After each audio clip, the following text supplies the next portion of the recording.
J.T. Crowley is Talking Books.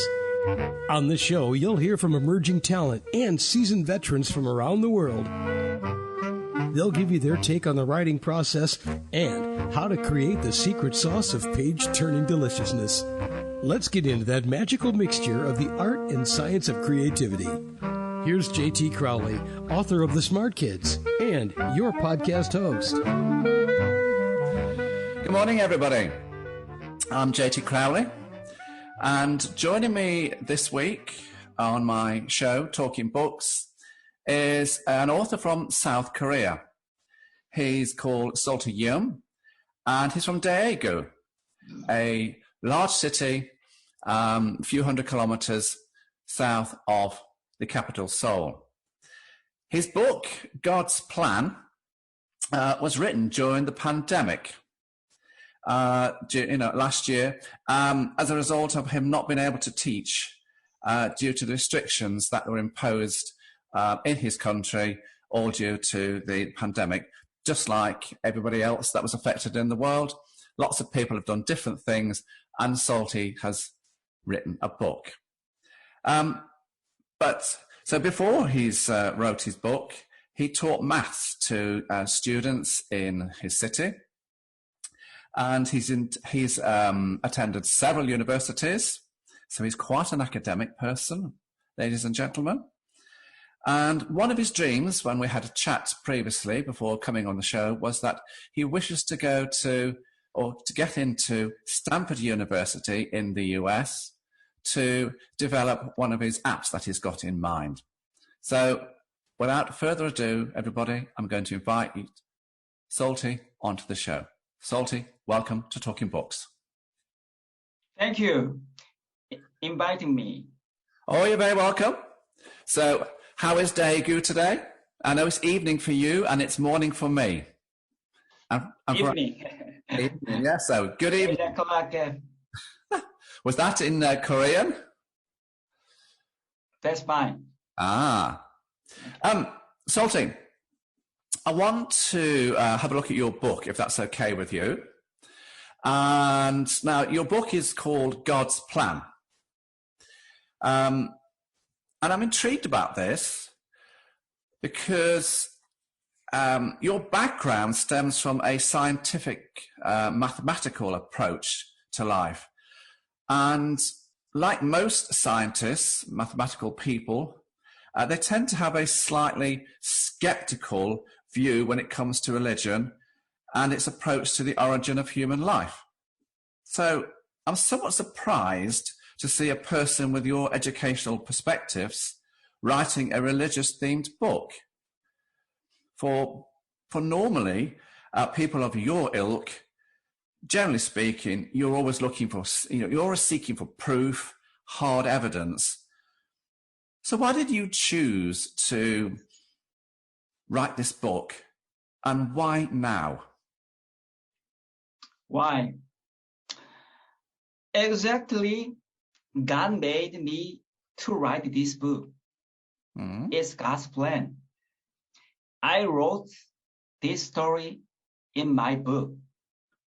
I have been studying science and math for over 3 years. So I tend not to believe anything that can't be proven. Luckily, God has given me enough evidence to believe it. And I think was able to write this book because God sent to me strong message. To speak more, I was very poor when I was young. My family was poor. In South Korea, to make money, must study hard, must work hard. I understand that, yeah. Especially South Korea. Competition is very hard. When I was young, my father said to me, study hard. That is only to make money. I followed my father's teaching. I studied hard, so I graduated top-ranked university in South Korea. Wow. And after that, I worked hard. I taught many students to make money. Wow. My plan was only to make money first for me and for my family until last year. April 2020 last year, COVID-19 struck the world and me. It struck everybody.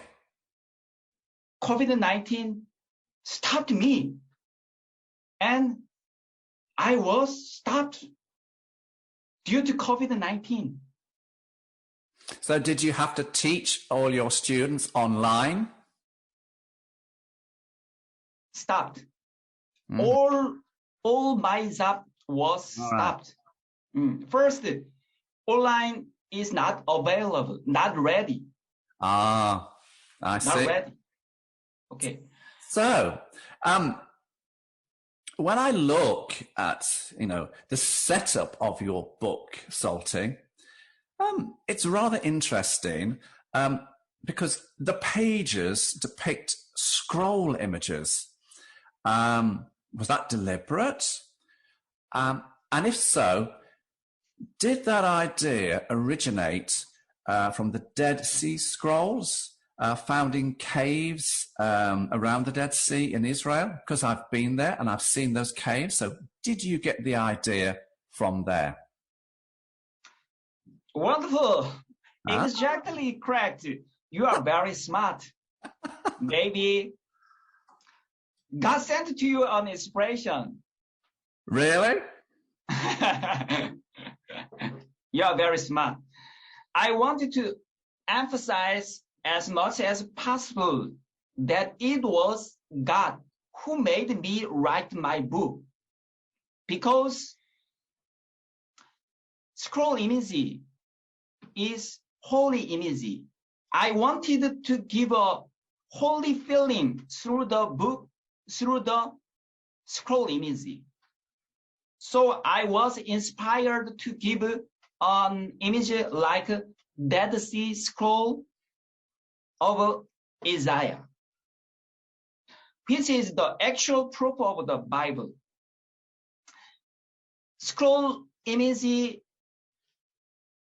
found in caves around the Dead Sea is real Bible image. Have you been to Israel? Have you been to the Dead Sea and seen the caves? I have not been to Israel. When you win some more money, you need to go to Israel and go and have a look for yourself. It's amazing. It really is. Thank you. Oh, yeah. Salty, very early on in your book, you say your belief in God and Jesus was, how shall I say it, diligent at the most. But in April last year, as you've already touched on, when COVID-19 interrupted your life, like so many other people's around the world, and you couldn't see a way forward, and you prayed. And for 40 days, you did that. And then you received a message after 40 days. Now, in the Bible, 40 is quite a significant number, isn't it?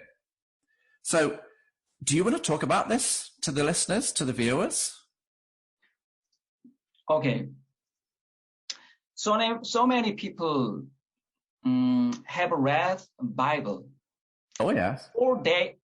4 days was mentioned in Bible.